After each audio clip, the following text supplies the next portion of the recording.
cards is a lifestyle. Sports cards and we live now. Jeremy Lee in the building and every guest that you ever needed. Sports cards after hours keep the hobby heated. Updates, hobby talk like you never seen it. Sports cards live and none could ever beat it. Sports cards is a lifestyle. Sports cards and we live now. Welcome to another episode of Sports Cards Live with your host, Jeremy Lee.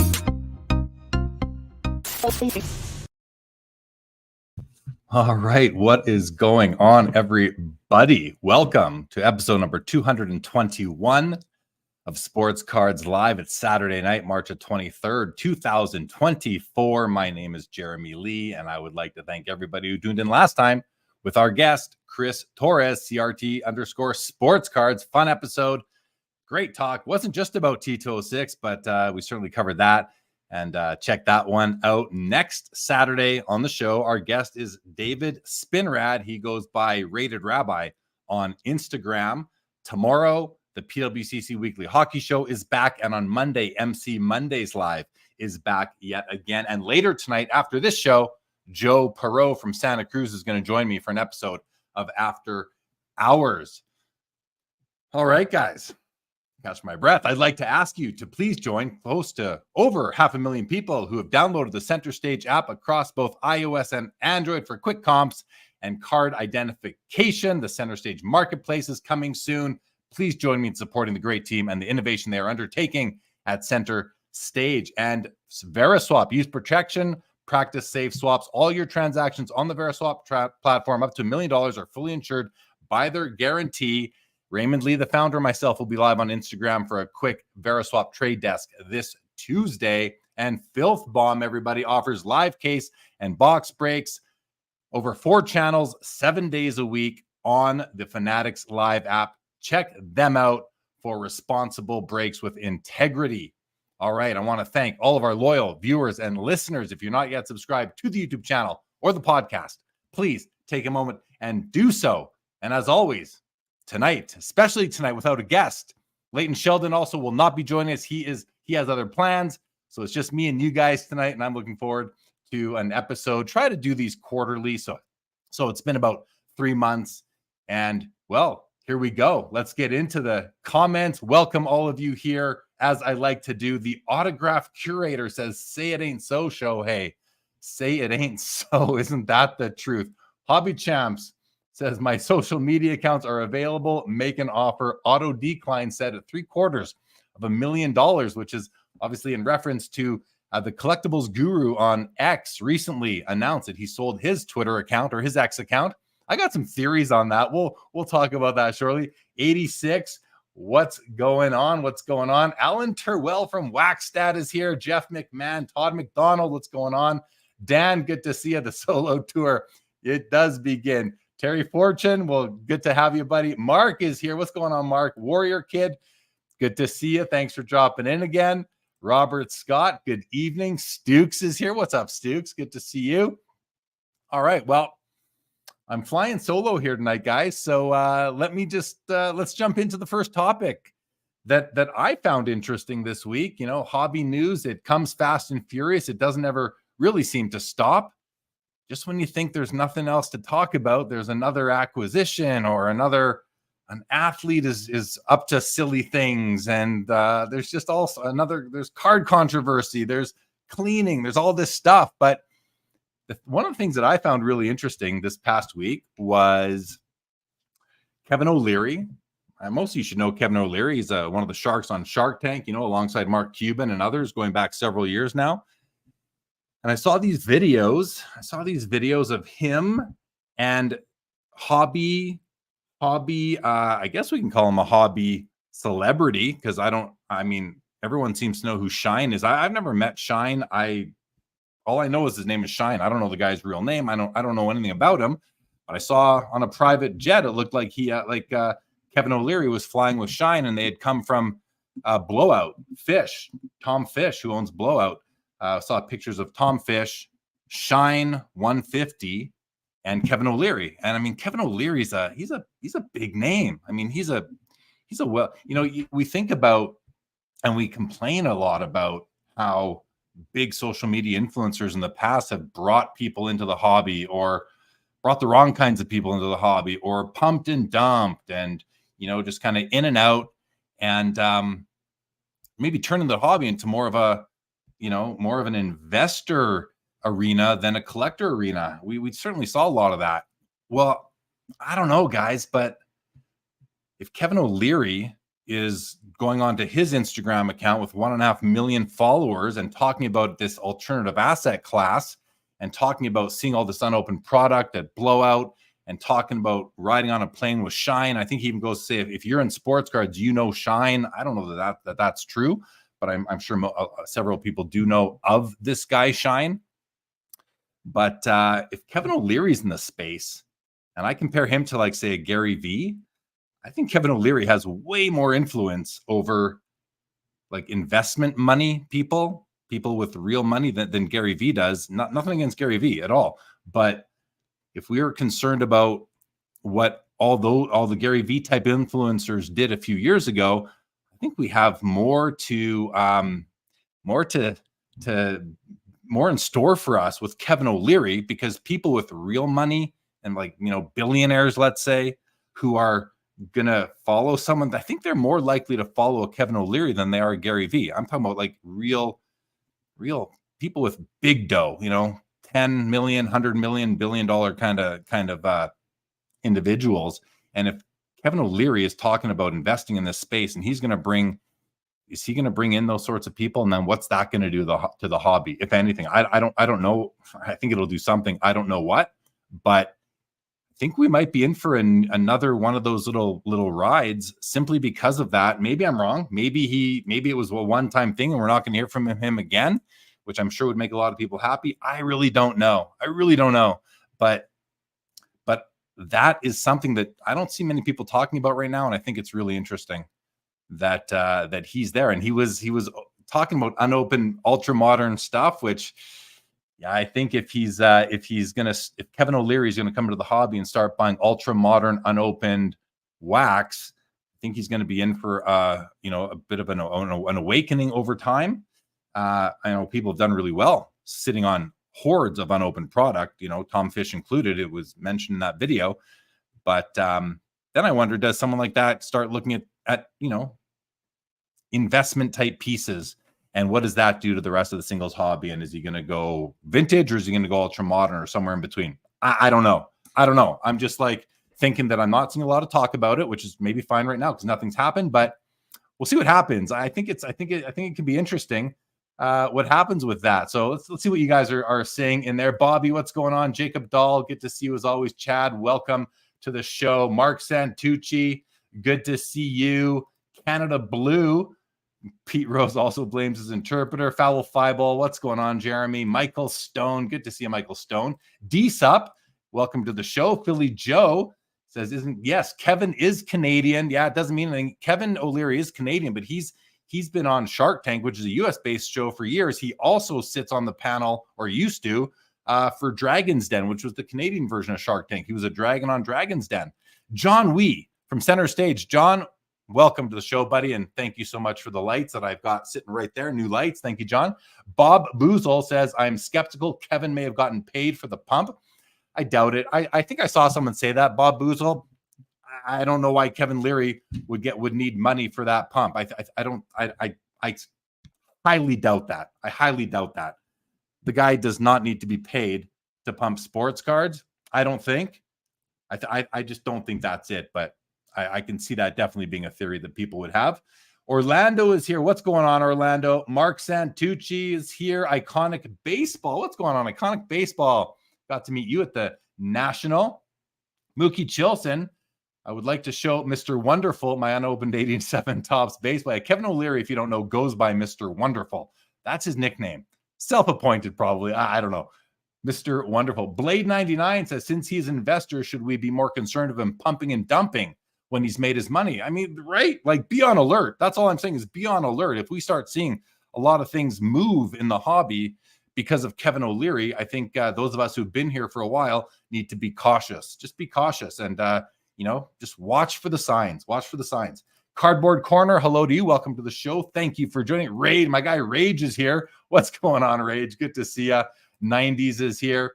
Bob says he has done cameos and paid conference stuff. Yeah, well, hey, like I said, maybe he did. It didn't feel like that to me, though. It just didn't, but maybe it is. Maybe it is. Canada Blue, off topic, with the size of the Gretzky, that is, it's 2 feet high by 1 feet wide. All these paintings are 2 feet by 1 feet, and they're not, those are like original, like original paint on canvas paintings. Each and every one of those are one of a kind paintings. Steve Clifton, what's going on? Thanks, Canada. Thanks, Rage. Decoy Cards, good to have you. Dan's Vintage says O'Leary just plays a billionaire on television. He has a long list of failed investments, including fraud at Mattel and the failed O'Leary funds. Get him out of the hobby ASAP. Despite all that, he still is on the Shark Tank, and he must have money. He's got to have money flying around on private jets. LGC says he gets paid for Instagram pumps. He was paid by FTX for pumping. All right, well, if that's the case, if that was a paid pump, then if that was a paid pump, well, then we know it's going to be temporary. So again, be cautious and just tread carefully, guys. Professor, what's going on? Grant Slayton, what's going on? Says Kevin O'Leary is questionable, but happy to see a celebrity like him pop in. Well, that's a thing. I mean, I'd be happier if a celebrity like that popped in because they actually cared. They actually liked these things like we all do, rather than pop in and out, cause some turbulence for those of us who've been here a long time. I'd rather see him actually care and not just, come in, maybe get paid to do an Instagram reel and fly on a jet plane and do a tour blowout. I'd rather see him actually care and be here. I think the jury is out on what that is, but of course, we're going to have our theories, which is, I think, is more than fair, of course. Stuke says, is he too late for the Bedard wax buy-in? I don't know. The wax seems to be doing fine. The Young Guns have come down. Rage likes the new pad. Thank you very much, sir. Likes the background. I appreciate that, Rage. John Wee says Kevin did get paid $15 million to promote FTX before the whole debacle. He was very public about it so he could avoid the scrutiny, but it shows he's willing to take money to do things. Yeah, I mean, if he said that he took money to pump FTX, maybe he would be consistent and say that he took money to pump sports cards. We will see. And the professor says it'll be interesting to see who he brings into his hobby circle, who he brings into the hobby from his circle. If anybody, that will be interesting. I guess we'll find out. So I guess my kind of ending message on this topic and what I'm going to be doing for myself is, again, just being cautious and kind of watching where things are and not getting caught up in that hype. If he's bringing hype to the hobby, I like natural hype. I like the natural organic hype that we get when we see cards we love or a new product that gets people excited because of what potentially is in there. Maybe new inserts, maybe, player autographs, having autographs for the first time in a while. Like, that's the hype that I like in the hobby versus this artificial hype that we've seen before. And I guess we're likely to see it again eventually. So we'll see. Lantern Card says, as long as it puts eyes on the hobby, it's a positive, even if he only gets one person to start collecting. I agree with that, Lantern. I mean, I sort of agree with that. I agree with that I'm happy if more people come into the hobby because we love it. We think other people will love it too. So more people, the better. But I don't want to see people come in, get hurt, and leave, because then we're just going to see a repeat of what we've seen in the hobby cycle for the last few years. Professor says Marvel Platinum has gotten the Marvel card community hype. That's good hype right there. Dan Brown says the sports card hobby seems very negative about everything. Kevin O'Leary coming in is now a bad thing. Well, I hear you, Daniel. I mean, it's a bad thing if he's coming in with the wrong reasons. If he's just getting paid to send a message to hype up unopened product, ultra modern wax, then I don't think that's a great thing, because that will run up prices when nothing changed inside that wax. So I don't know. We'll see. Stuke says O'Leary partners with Fanatics on the 10X journey. It could be. Orlando says, I say give him a chance. He's a smart guy. I mean, if he actually, it's hard to say, because I mean, he talked about it as if it was an alternative asset. I didn't sense any passion for the cards in the very, short video that I saw of Kevin O'Leary, but maybe there is some. I mean, he's Canadian, so he probably likes some hockey. He seems like he has a place in Miami, so maybe he likes all the sports. I guess it's just going to be a matter of time to find out what he really means to the hobby. Blade says would be cool to see big time celebrities who truly love the hobby be more vocal.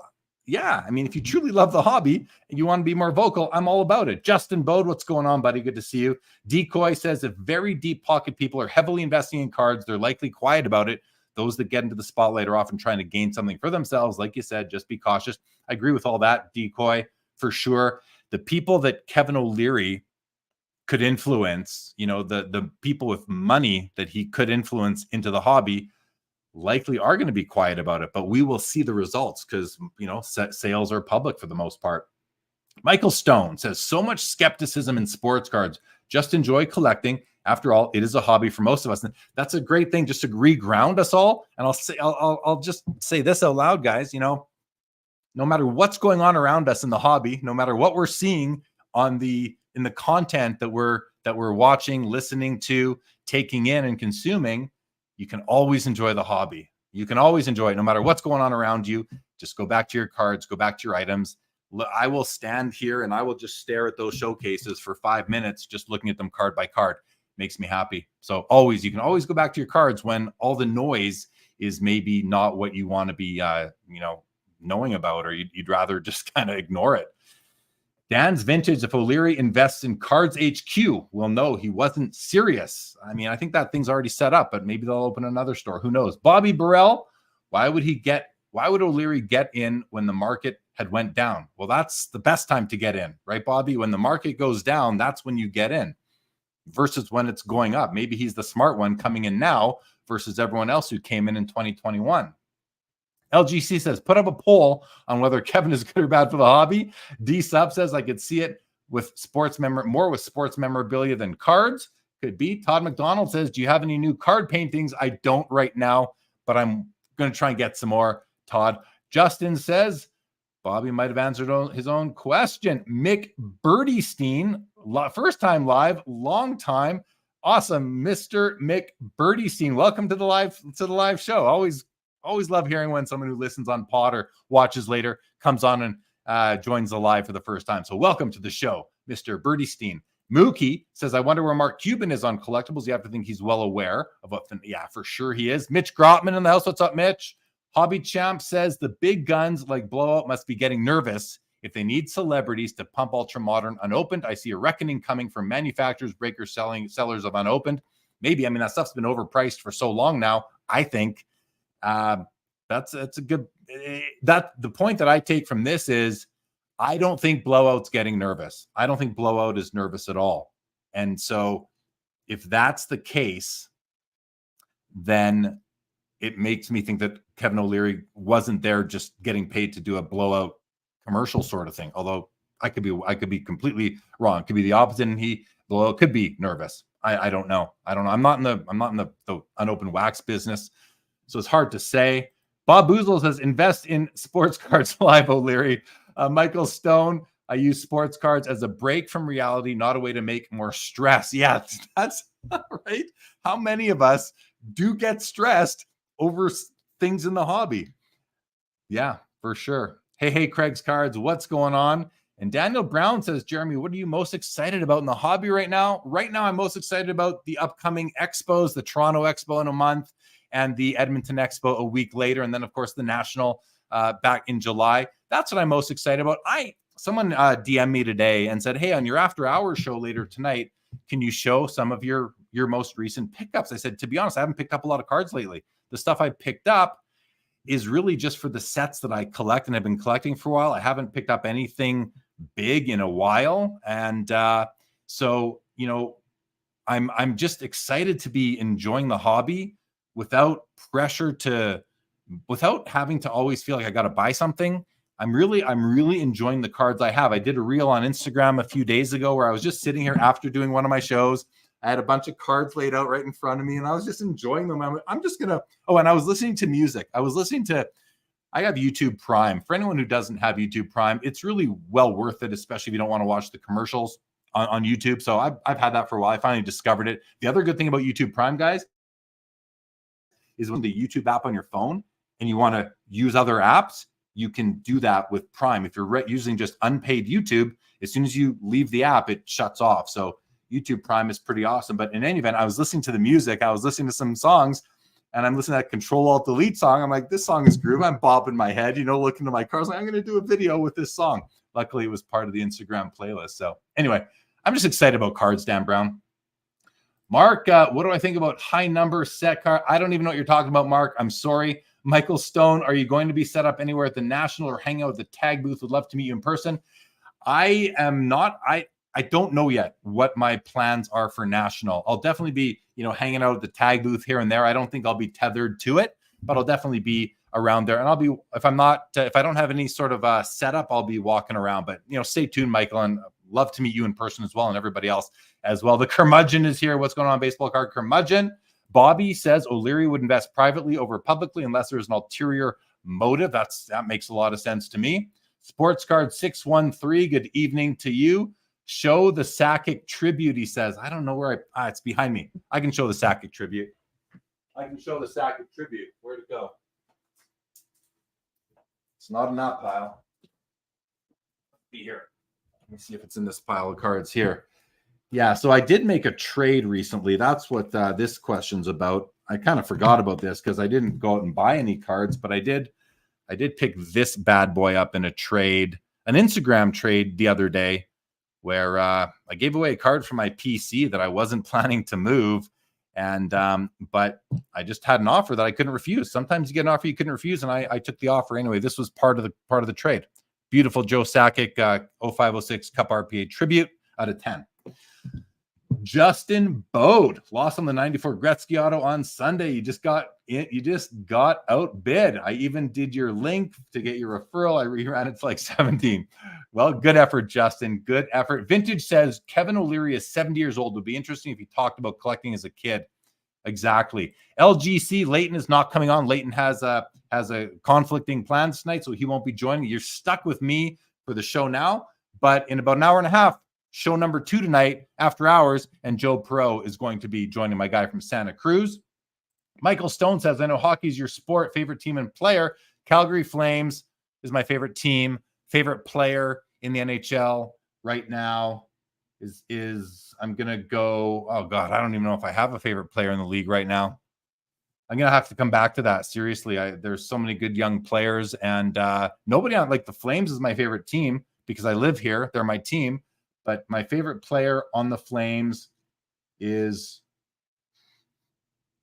like Blake Coleman, someone like that, not even a superstar. He's pretty good. Thank you, 90s. JP, what card did I move? I moved. So this showcase right here, guys, this showcase right here has the complete set. Well, it used to be the complete set of the very first year of jersey cards from Upper Deck Hockey. That's the top 2 rows. The second 2 rows are the second year of jersey cards from Upper Deck Hockey. They are all in PSA slabs. Well, one of the cards I had in there was the John Van Beesbrook. It was a 2-color jersey piece graded a PSA 8.5. I think it was the highest graded card, and somebody came after that card very hard to me. I don't even know who it was. It was like there was a middleman, wouldn't tell me who I was actually dealing with, but the offer was so good, and like I didn't want to move it. It wasn't available. I said no to some very strong offers that people would think I was crazy saying no, but finally they're like, well, how about this? I'm like, I can't say no to that. Like, I can't say no to that. So I'll take it. I'll show you some, like, it was a crazy trade. I also got these 2 tributes in the deal as well. I got the Grant Fuhr and the Evgeny Malkin as well. The Malkin's out of 5, the Fuhr's out of 10. These 2 cards also came back in that trade, along with the Joe Sakic. And there's 2 others that I also got in that deal, but they're not right here. In any event, yeah, Justin, sometimes you can't, I could not say no. I just couldn't say no. So I took the deal, and I'll replace the John Van Beesbrook with a lower graded 1-color copy. I don't really care. I'll take a PSA 5 or a 6. I do want them all to be in PSA slabs because that's going to be uniform for me. And Tag doesn't do jersey cards yet, so I'm happy with that. As they will be. Rage says, loving the comeback to true collector reality where it needed to regulate 100%. Just collect what you love and pick the right players, and it's a win-win either way. It can be. Matthew, 1956 Tops guy. Great to have a Jeremy on. Thank you very much, Matthew. Happy to be here. Happy to be here, guys. Michael Stone says, beauty about cards is you can always buy them back. Well, not one-on-ones, but yes, you can often buy them back for sure, for sure. Bobby says, Jeremy, it was O'Leary on the back end of the trade. It might have been. Well, I'll tell you what, I don't know who it was, but the person in the middle was with, I believe was with either with or used alt, because where I sent my card was to an alt vault. I don't know who I did the trade with. I asked, the guy said I can't. He's very private. Okay, well, I don't really care. And they sent the cards first. They sent the cards, I received them, and then I sent out my end. So I couldn't lose. I was pretty happy with that. Thank you, JP. Thank you, JP. Justin Bode says, I love the 90s, and why not buy the GOATS card? Gretzky cards, exactly. Had some of those in my reel on Instagram the other day. All right, so the first topic on the list today was the Kevin O'Leary thing, and I think we've talked about that now. Second thing on the list, some M&A activity in the hobby we've seen recently. I know the collector / PSA acquisition of SGC is kind of old news by now, and it's been talked about ad nauseum by several podcasters and YouTubers. So I don't really have much more to add unless you guys have anything you want to say about it. The only thing I'll say, which I've said before, is that it doesn't change anything for me. I have a couple SGC cards, and I'm going to keep them as SGC cards, at least for now. And I think a couple things. I'd like to see a merge of the population reports. I think that would be amazing to be able to see just how many there are between the two, like some sort of toggle on the PSA pop report that will add in or layer on top the SGC populations. I think that would be really cool. The other thing that I think would be cool is if, and I don't think it'll happen, I don't think it should happen from a business perspective, but I think it would be cool, is if PSA would extend their guarantee to SGC graded cards. Now, that doesn't make sense for them to do because they didn't own SGC, but what they could do is offer it to SGC graded cards from like acquisition date forward, but not grandfather in all the, the however millions of cards that SGC graded, history to date. That wouldn't make sense. And I just don't think like their board would allow them to do that anyway. It would be too much liability to chew off for them to do that. But I also wonder what happens if there's a big issue with an SGC card and that's going to run up the ladder to collectors. And then what happens there? I don't know. But the guarantee is something that I think would be really cool if PSA would somehow be able to extend to SGC graded cards, whether it's, again, I don't think it's going to be the old ones, but cards moving forward. I think that would be good for the SGC brand. And I also like that, they pick up all these seasoned, I shouldn't say all these because I don't know what the staff of SGC grading is. I don't know who their graders are, except for a few videos I've seen and graders that I've, seen on panels and that. But I think that the acquisition of those employees is probably a key factor for PSA.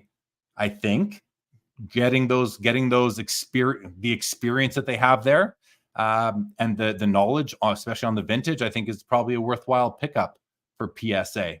So I guess we'll see. Let's see what you guys are saying though. Michael Stone, there's plenty of one-on-ones. Yes, very true. Matthew says so much more enticing to release a great card in a great trade than money. Yes, it is. Mark Santucci, Mark, I do have a 54 Hank Aaron and I have a 54 Ernie Banks rookie cards. I certainly do. Justin Bode says, my Gretzky rookie card is in an SGC 8 tux. Don't judge me. I love it. I mean, I'm not going to judge.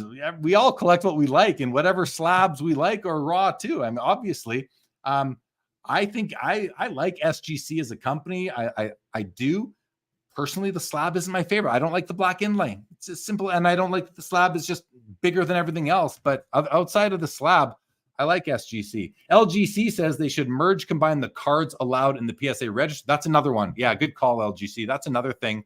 But I think the PSA set registry does allow you to bring in cards from other graders anyway. So I think they're doing that, LGC. You might just mean do it like more officially, maybe kind of prop up the SGC cards higher than other grading companies. That might make sense. Michael Stone says, why do you think collectors really bought SGC? I'm on the team that they bought it so that fanatics couldn't. Maybe. I don't know. I really don't know. Maybe is as good as I can say there. I don't really have an opinion on that. Bob Boozle says SGC graders eat ramen, PSA graders eat filet. Maybe, I don't know. I don't know about that either, Bob, but you never know. And Mookie says PSA just raised the price for membership, further positioning itself as the premium brand. I still like SGC. And Dave Kaplan says they should merge the pop reports. I agree. David Ventura, what cards do you think will be hot at the Toronto Expo? So it'll be Connor Bedard, and Connor Bedard will be hot at the Toronto Expo, along with some others, of course. I'm kind of joking. So we had collectors take out SGC, and then just this week we had CCG take out JSA. That was an interesting one too, and I like that. I like that acquisition a lot for them. JSA probably has the biggest database of autograph exemplars in the whole hobby. I think that's a big deal. That right there is a big asset to pick up. Those autograph examples. That's a big deal. So I like that pickup. I wonder how long James Spence and his son would stay on. I don't have a clue how long they will stay on, but likely there's got to be something written in that deal to keep them on for a bit. But usually when you sell, you don't stay or stick around very often. So time will tell how long they stay and what that's going to mean going forward. What is CCG's plans for that?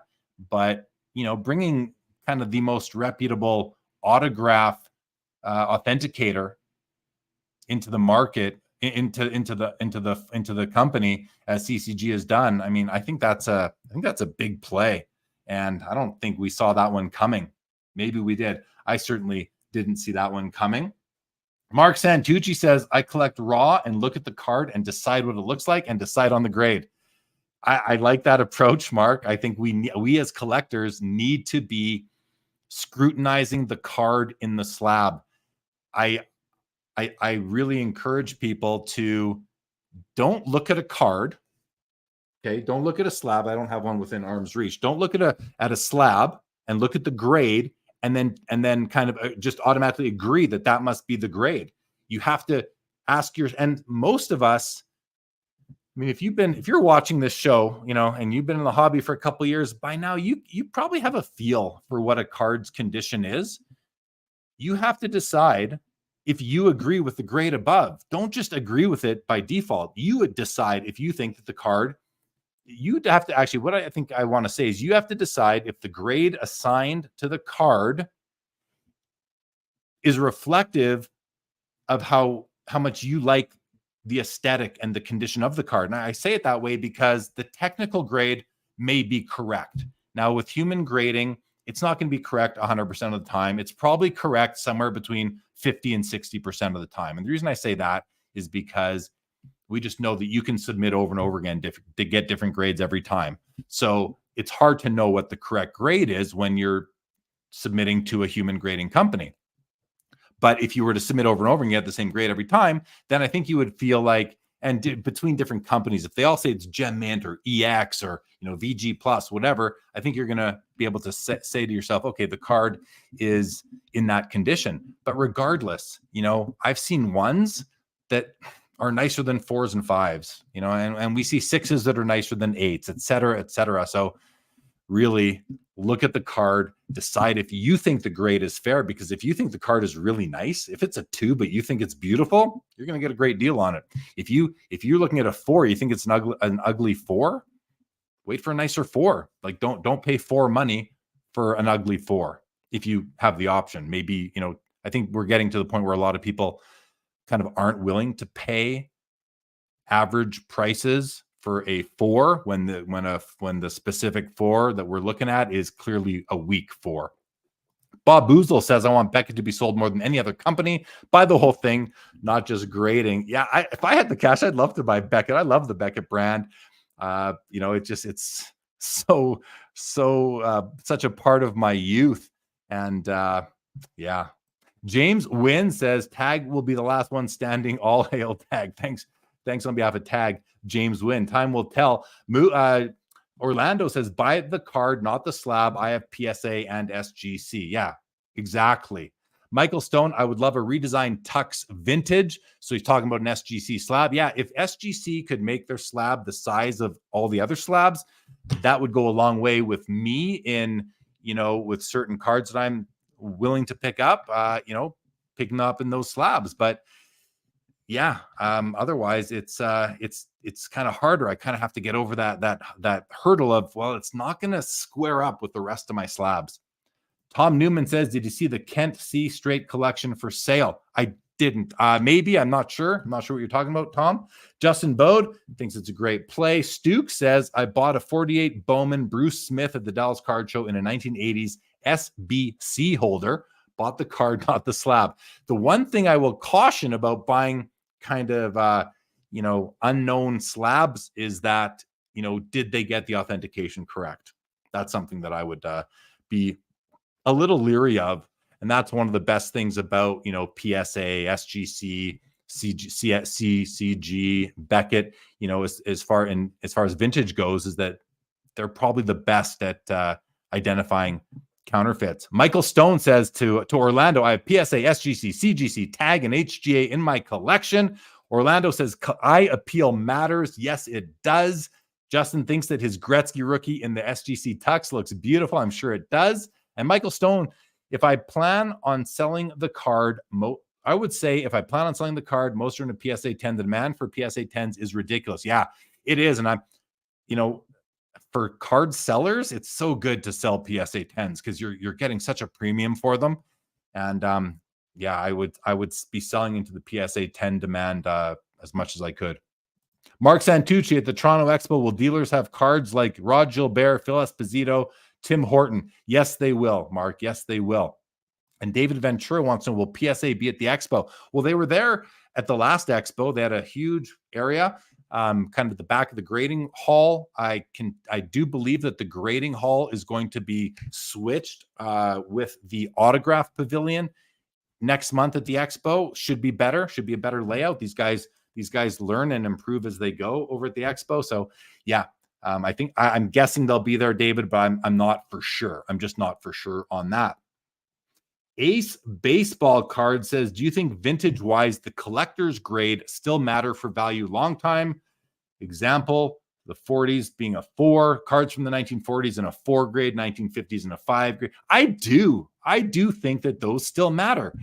There's been talk in the past, and maybe part of it started when I had Brent Wire on the show. He's deep value investor, kind of brought the Pareto principle to the forefront of the hobby. And, I have a contrary view to some of his theory, which is, yes, those are going to matter because a very small percent of hobbyists can actually afford the grades higher than these grades, baseball cards, Ace baseball cards. But so many people want to own them. And you have to buy what you can afford. Otherwise, you don't buy anything. And so there's more people that can afford those grades than grades higher than them. And because of that, I do think that they're going to continue to matter. I really, really do.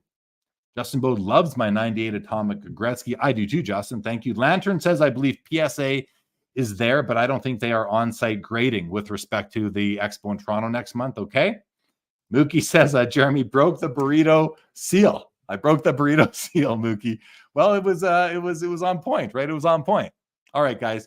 Oh, the other thing as far as M&A goes in the hobby, all this speculation, the Golden is about to be sold by collectors, the company that owns PSA, that they're going to be sold.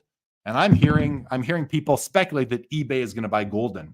Now, listen, I'm going to take a risk here. I'm going to say I think that's I don't see that. I don't know why eBay would buy Golden, but I could be, if they do, and I said that, well, then, hey, what do I know?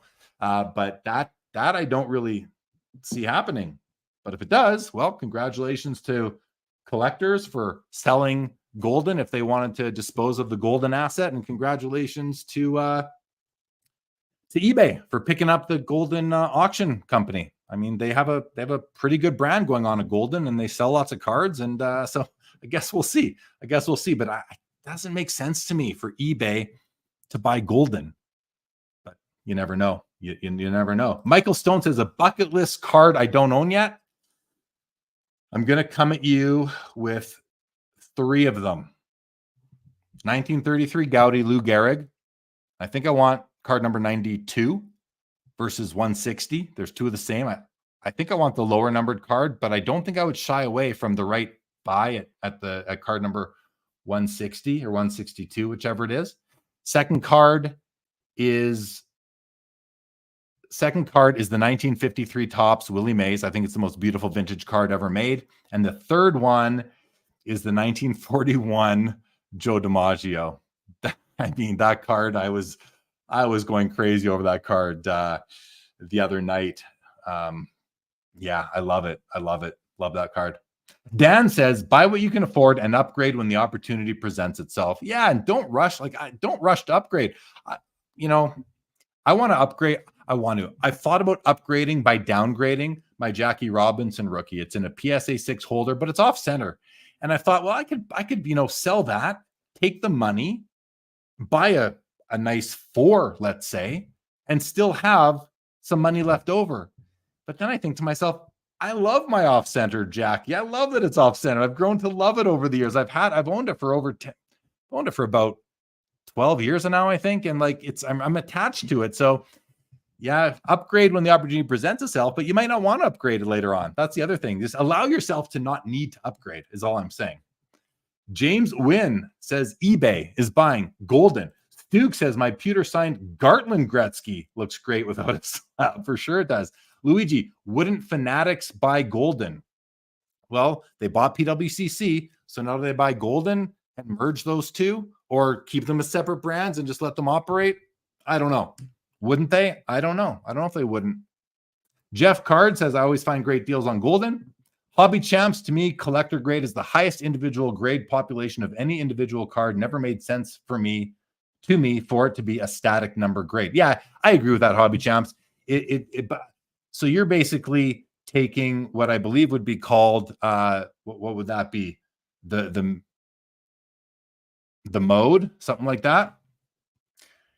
The card that has the most copies. Yeah, I mean, that's the one that's the most plentiful and, should be the most affordable. But I think as we get into lower, you get down lower down on the grading scale, those cards become cheaper too. Michael Stone says, I think Fanatics owns, yes, they do own PWCC. We got to get me that Garrett. Yes, we do. Matthew. Rob Sonier says, not able to speak a ton on this, but we'll wait until April with eBay and ComC. Yeah, I've heard people say that eBay bought ComC. That's not the case. They made an investment in ComC, which makes sense because ComC's made an investment in eBay just in terms of listing all their cards or cross-listing like most of their cards on eBay. So that made sense to me. Maybe just help streamline that relationship more than anything. But as far as I know, I don't think it's the case that eBay bought ComC. I think they just made an investment. What does that mean? 5, 10, 15, 20% type of thing. I can't see it being much more than that, but I have no information on that. So I'm just guessing like all of you guys would be. Thank you, Orlando. Always good to get your blessing on that for sure. Dave Kaplan, why would collectors sell Golden? Seems like a good fit. Who knows why, but that's the word on the street right now, David. That is the word on the street. James Wynn, thoughts on Marvel going with VV Comics? I don't even know what VV Comics is, James, so I can't comment on that. Vintage says I could see eBay wanting Golden for ultra high end. Most people don't trust selling those on eBay. I don't know. I don't know, Vintage. Maybe that is why they want to do it. Maybe they want to create an ultra high end auction house and do it under the Golden brand. They got the Netflix special, famous all that way. So maybe that is it. Time will tell. Jake Dahl, is Fanatics going to buy Beckett? Are they? Who knows? I mean, we don't know these things until they come out and until Darren Ravel reports on them. Gennady says, what's your favorite card in your PC? Which is your favorite of your children? Literally can't answer. I cannot answer that question. Just can't answer it. I got too many favorites. David Marone, buy a Jackie at a deal before you sell. That's good advice right there. That's good advice. If you have the cash flow, that's good advice. Michael Stone, man, I love where you went there. I love 53 Tops. Just can't afford them. That Gaudy Garrig is on my list as well, although I want a 53 Jackie over Mantle. Fair. Mark Santucci at the Toronto show in the 50 cent or dollar box. I won't be, Mark. I can't speak for everybody else, but I won't be selling cards of Cleveland Barons and Colorado Rockies. But yeah, I mean, you're going to find all that stuff at the Toronto Expo. The Mode. Thank you, Matthew. I guess I got it right. Thank you, Matthew. Jeff McMahon, Jeremy, do you have any bucket list hockey cards? Not really anymore.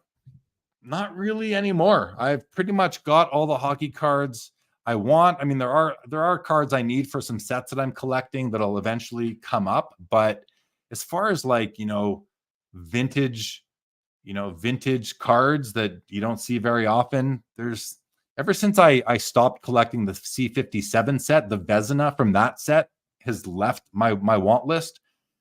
So not that I wouldn't pick one up if I had an opportunity, I guess, but I can't say I have any bucket list hockey cards right now. No, I pretty much have what I want. David Marone says, vintage football, will it ever gain in popularity? I don't. Great question. There are some great vintage football cards, and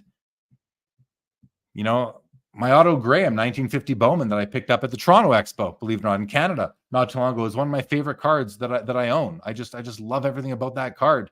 Will they ever gain in popularity? It's so hard to predict a trend like that, I find. Let's see if Kevin O'Leary likes vintage football. Dan's Vintage says, I prefer 34 Gaudy Gehrig portrait. Yeah, I know that's such a nice card too, Dan. He says, centerpiece of my display. I like that card a lot too, but I do, for me, put the 33 ahead of it. But in any event, Tom Newman says, I thought collectors own Golden. They do. The speculation is that collectors is selling Golden. That's the speculation. I don't know if it's true or not. And the Merchant of Cool says, a lot of talk about acquisitions and investments. Is there a hobby merger that you would like to see? Is there a pairing that would make your hobby experience better? Ooh, that's a good question. There are brands that I would love to see being made in hockey again. Now, I mean, I don't know that I would love to somehow see like Topps Heritage Hockey come back, because that was a fun set to collect every year when it came out back in 00, 01, and 02. And I was right there buying boxes of that. First time I ever bought more than one box at a time of cards was Topps Heritage Hockey. But as far as other, mergers, M&A activity in the hobby, I can't say there's anything right now that comes to mind that I would really like to see. But I think right now, the general mood of the hobby is we don't want to see more and more entities become conglomerates and become closer and closer to becoming true, technically correct monopolies. We don't have any. I don't believe we have any monopolies in the hobby right now. I don't think PSA or collectors with SGC is a monopoly. I don't think that Fanatics is a monopoly. These guys are becoming conglomerates, and a monopoly is when you don't have any other options, but we do have other options. We tell ourselves we don't because of the spell that the hobby is under, basically the PSA spell, but we do have options. And so they're not monopolies, but they're, and I think we use that term out of convenience more than to be technically correct when we use it. But anyway, I guess we'll see. We'll see what else is going to happen. I don't know. Matthew says, do you have tiers of how much you like your cards, like a ranking system, so you know what can move and what won't move? I don't have tiers, Matthew, but I have different collections. I have different categories in my collection. And, while the categories are of equal importance to me, in many cases, the cards within them are not. Like, I like some of my vintage rookies more than I like some common patch cards from a set that I'm collecting. But that's still a very important card to me because I love the set and I love the looks of it. So I don't really do that, Matt. I'm not saying I'm against it or I wouldn't do that. I just don't think I could. I feel like I have too many cards to go through and rank them and then even remember what I did. Justin says, poor Jeremy has too many comments. Hey, guy, I'm by myself here today, guys. It's me, and I'm seeing 142 watching. I want to welcome the over 30 people on X watching us right now, and of course, over 100 on YouTube and Instagram. I just looking for the first time. I'm seeing some comments, and I apologize. I didn't look at them until right now, but people are coming in and out on Instagram. So if you're on Instagram, the experience of watching this is a lot better on YouTube. So feel free to come on over there. But thanks, Justin. Stukes, I used to have the Dick Clapper rookie, the 33 Peachy. I don't own it anymore. I'm James Wynn asks Pepsi or Coke. I've always preferred Coke. Personally, I've always preferred Coke. Blade 99. Do you do any F1 collecting or thoughts on any shows on Formula One? I've done shows on F1. It's back in the library. You'll see a couple of heavy hitter F1 collectors came on with me and opened up a ton of Dynasty. I think it was like tons of it. And that was a lot of fun. I've owned a couple cards. I've since disposed of them. I don't own any F1 cards at the moment. Dan Brown says, I did see Ken Golden and Nat Turner going at each other on Twitter a couple times recently. Interesting. Dave Monroe, you bought autogram from David Marone. Okay, that was you. Sorry, David. I did buy my autogram from you. A beautiful, beautiful PSA 3, which I don't know how that came back at 3, David. I know you couldn't believe it either, but I love the card. I still own it. And thank you for selling it to me. He says regraded a 5. It might be. I don't really care enough to regrade it, but thank you. I do love the card as it sits. I love it as a 3. It's a strong 3. I love it in a 3 holder. You know, maybe if I were going to sell it, I'd get it regraded and try and get a bump just to sell it but then the problem is the person who buys it, they don't necessarily know that card used to be in the 3 holder. Nothing has changed, but on one day, they said it was a 3. On the next day, they say it's a 5. So what is it? Is it a 3 or a 5 or a 2 or a 6? Maybe it's a 4. I don't know. I don't really get into that game. I will just, I'll just keep it as is. I love the card. Stuke says at the Dallas Card Show, the table I worked at sold a lot of vintage football. Yeah, I mean, there's collectors for all this stuff.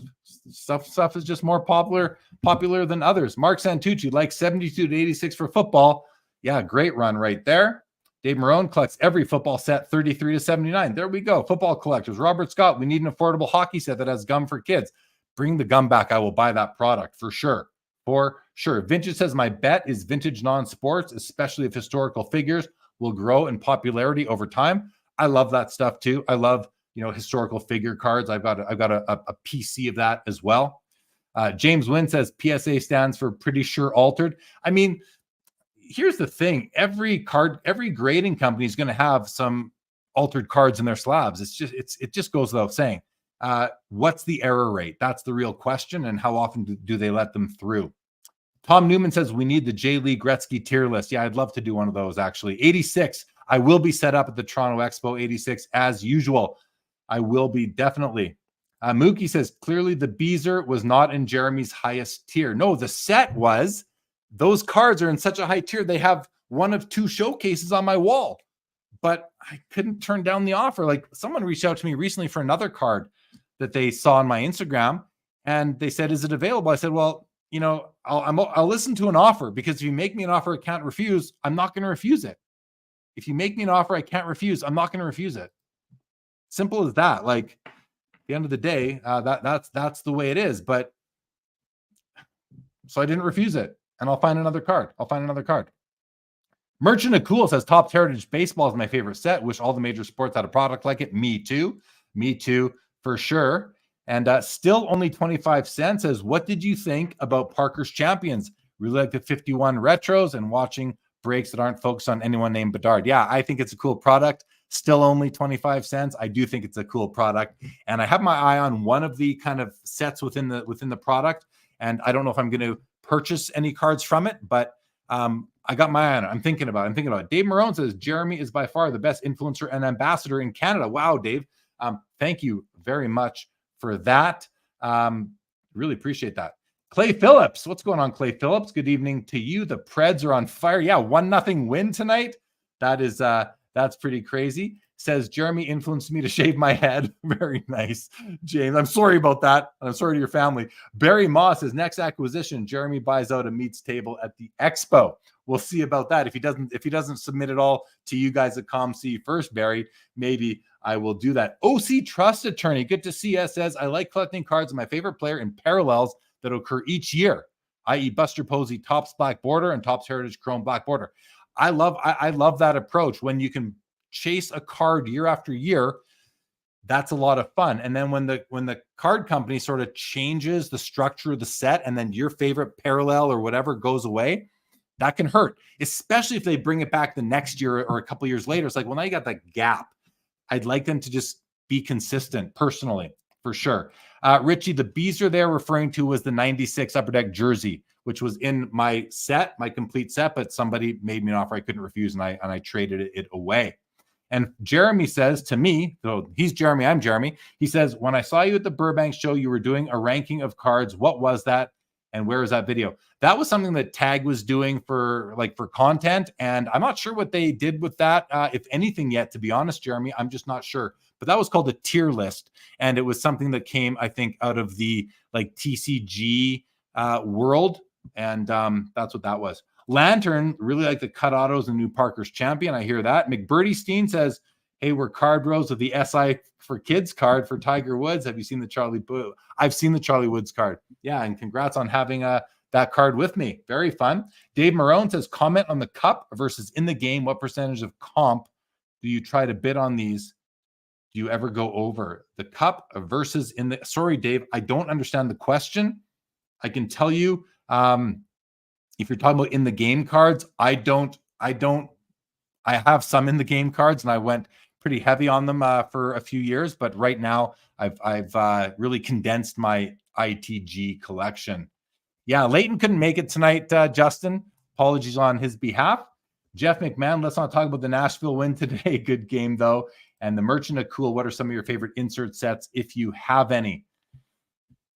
Yeah, I mean, I'm like a lot of people. I love rubies. I love rubies from like the 20 teens in hockey. The Fleer Showcase. I love hockey rubies, but I love them in the 90s basketball as well, and baseball for that matter. Really do. But I like patch cards. I'm a big fan of patch cards. No auto patch cards. I just love the looks of them. I prefer them to autographed cards. Autographs don't do much for me. I love auto patches. So it goes for me probably like I love auto patches. I love patches, and then simple autograph cards would be kind of last for me. I probably like inserts, like non-autographed inserts, more than I like autograph cards personally. Upper Deck the cup versus in the game. I mean, the cup by a mile for me, David. In the game doesn't even compete in that area, and in the game doesn't really exist anymore. Leaf acquired in the game, and now they do their own brands. And I like a lot of what Leaf puts out there. I think they're doing a nice job without the license of making cards that look nice. So that's good to see. Craig's Card says, why do card companies bother making manufactured patches? Good question. I actually have a thought on this, and I'm in the minority on this, but to me, manufactured patches are simply a design element. Take your 2.5 by 3.5 inches of cardboard, and instead of putting on a team logo or some design, some swirls or whatever, maybe a city skyline, they're putting on a manufactured patch. It's just another way to create a sports card. So to me, it's not, I don't ever think to myself, I'd rather just have a real patch. Well, no, that card doesn't come as a real patch, i.e. a game-worn patch from a professional athlete's jersey. It's a manufactured patch.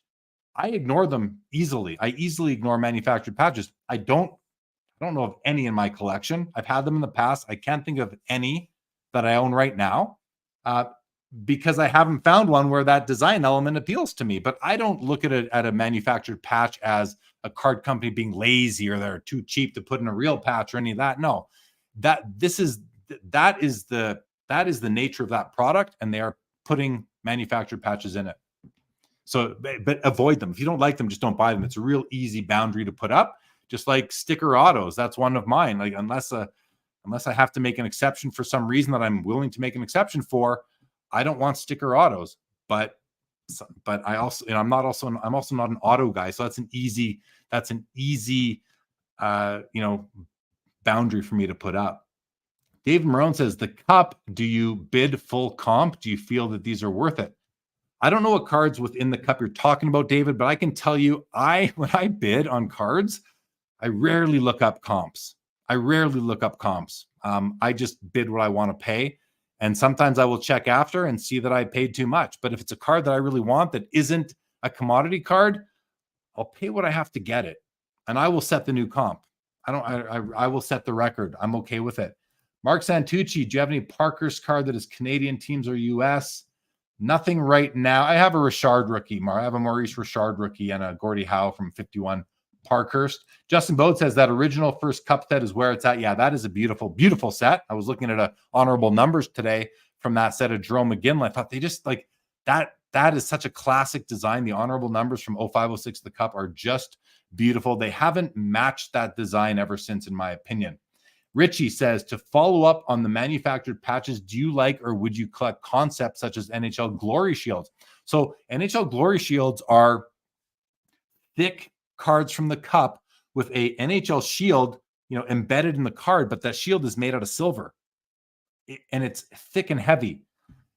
That to me is, it's similar to a manufactured patch. It's a manufactured shield made out of silver or some other metal alloy, I guess. And would I collect it? I've owned a couple of those before. I don't anymore. I'm not a huge fan of them because they lack color. They just lack in color. The silver is, I might pick one up if it's the right player, but right now I don't own any. And, hey, they're cool. They're cool. They're out of 10. They have on-card autos. They're nice. They're nice, but I'd rather have a real shield. If it's like one or the other, which again, it isn't, but if it was, I'd rather have the real shield, or I'd rather just get a patch card. I'd rather have a nice limited logos with multiple. I don't actually like shields that much. To me, they're boring. Shields to me are overrated. I prefer, especially in hockey, where we have so many more beautiful options for patches, such that I prefer a nice, colorful patch on my cards versus a shield or, a NHL Glory. Grotman, Mitch says, some manufactured patches try to impersonate game-worn patch cards. Other than those, I agree, they're just a design element. Interestingly, people love the Cup Glory cards. Yeah, which makes sense to me that they love Cup Glory cards are pretty nice if you like a chunk of silver that looks like the NHL shield. That's all good, of course. That's why there's so many sets put out by all these companies. They want there to be something for everybody. Stukes is looking at buying more 70-71 O-Pee-Chee sticker stamp cards. What do I think of them? Stukes, I hear you. If you like them, go for them. They're not for me. But I also look over all those inserts that came in the 70s O-Pee-Chee and Topps hockey packs. There were several of them. And now, Upper Deck with the O-Pee-Chee brand has made Easter eggs out of a lot of those over recent years. I actually prefer those. I think they're a nicer look. They just look better. I'm not a huge fan of them, Stukes, but please don't let that bother you. If you love them, please go with them. Please, please, please. Justin Bode says Jeremy needs no comps, baby. I mean, unless it's like if I were to go buy a 52 Topps Mickey Mantle, I'd want to know the comps because I would try to find a strong for the grade card and try and get it at an average for the grade price. If I still could do that. I don't know that those opportunities are there. I think a lot of people are cluing in to buy the card, not the grade. Rob says, Jeremy, please tell me the next card you are buying so I can make money on the new comp price. All right, Rob, you got it. Lauren Florio, welcome, says, are there any hockey players who have very few game-used worn patches? As a comparison, Tom Brady has no game-used worn patches in a Buccaneers uniform. It's hard to find Gretzky St. Louis pieces. That's for sure. I mean, how many Martin Brodeur St. Louis pieces are there? Bobby Orr, unless you buy old in the game, you can't find a Bobby Orr game-used piece. It's very difficult. Upper Deck had a few pieces in the early 2000s. Maybe I saw a card from the Cup recently, a 101 with, I don't know if it was authentic actually, but if it was, that was a pretty big card. So there are some, Lauren, but those are the answers. I bet some people in the chat could give you a more comprehensive response. David says, I get Jeremy, time equals money. If a cool card comes up, why let it slide? For sure. I mean, again, I avoid looking at comps on purpose because I have in the past not bought a card because it was too much money at the time. And then whatever it was, I don't remember the exact time period, 3 weeks, 3 months later, the same card is now, 50% higher. And I wished I would have bought it back then because it just went up and up from then. Now it's going to cost me more. So I don't really, if I were in the market for I'm not going to use Connor Bedard. If I was in the market for Nathan McKinnon Young Gun or a Mike Trout Topps update or a Kobe Bryant, Topps Chrome rookie card, I would look at comps because they're a dime a dozen. I can find them any day of the week on any auction house or platform. I may as well buy it as best as I can. But a rare card, a card out of 50 or a card out of 25 or a 90s card out of 100, I'm going to be setting those comps more often than abiding by them. 86 says shields are so overrated. Agreed. Yeah, I'm just not into them. David, I have a couple because they're of my favorite player, but that's it. That is it. Only time I've ever done it. Jeff McMahon says all 6 brothers. I heard it was only 4 of them, Jeff, and I heard the 2 who weren't coming were the 2 biggest names being Daryl and Brent. But if it's now all 6, that's pretty impressive if they're all there. Daniel, welcome to the show. Bobby says 70 sticker stamps were issued by both O-Pee-Chee and Topps. Mike Double V says kicking it old school straight tonight and some after hours later. That's right, Mike. We are doing after hours tonight. First time in a while. Richie Rockets says 106 people watching. Hit the like button. I'm showing 106. Yep. And we got almost 40 on X right now as well. So welcome to the people on X. What's going on Instagram? Looks like we got about 3 people on IG right now. Shark City dropping comments. Welcome, guys. We had High Speed Car Chase with some comments in there. Trainers Lounge was there. Welcome, everybody watching on non-YouTube platforms. 90s Auctions asks, what's your favorite Solani card? My favorite Solani card, and Teemu Solani is my favorite all-time professional athlete. I think I've said that in those words a million times by now. My favorite Solani card in my collection, if I'm going to look at it, well, this is up there. That card is up there. A Cup Foundations out of 5, quad patch auto. This might be my favorite with Alex Hard. And there's also one the year before that just sold on eBay. And I like this design better, but that one was beautiful too. Here's a beauty. Here's a beauty for my PC. That's a little bit of T2. So it's a nice 3-color patch. What's a 1 of 1 from Upper Deck Premier Collection? Not authentic. What else? The Run for the Cup from 96 is a great card. And then I got the Shields. That's the 06, second year of the Cup, and that's first year of the Cup. And then 20. Where is it here? This is the first year of Prism Gold out of 10. Teemu in a Tag 10 pristine holder. It actually is a 990 out of 1,000. So those would be my favorites. 90s. If that's Josh or John, more than just one for sure. OC Trust Attorney. I love game used bat knobs with their number written better than anything you can get from me. Yeah, those are awesome. I agree. I've seen some cool bat knobs, and MC Sports Cards a couple of weeks ago or a month and a half ago had some amazing bat knobs. It was, or bat barrels, I should say. Just beautiful, beautiful cards. Daniel A says Bobby Orr Hawks game used would be a unicorn. It sure would. Sean Red says, I was going to ask you this is the next Expo, but now works. With Tag being mainly automated instead of by humans, do you ever see Tag moving into local card shops? I could see it. Yeah, I do. I definitely do see that, Sean. I definitely do see that. Mitch says, to my knowledge, there are no Gretzky or Brodeur Blues patch cards. So there you go, Lauren Florio from earlier. Dan says, let Orlando do the vintage spotlight segment. There we go. That'd be a fun idea for sure. The Merchant of Cool says, I see manufactured patches as gimmicky, but I'm all for innovative design or at least aspiring to it. Do you think there is room for card design to evolve? Such a great question because they only have 8.5 square inches to deal with. How? It's not a lot of space. I don't know. I mean, where does it evolve? We often hear people, criticize card companies for not innovating. Well, I don't know what's left for them to put into cards or to do with cards.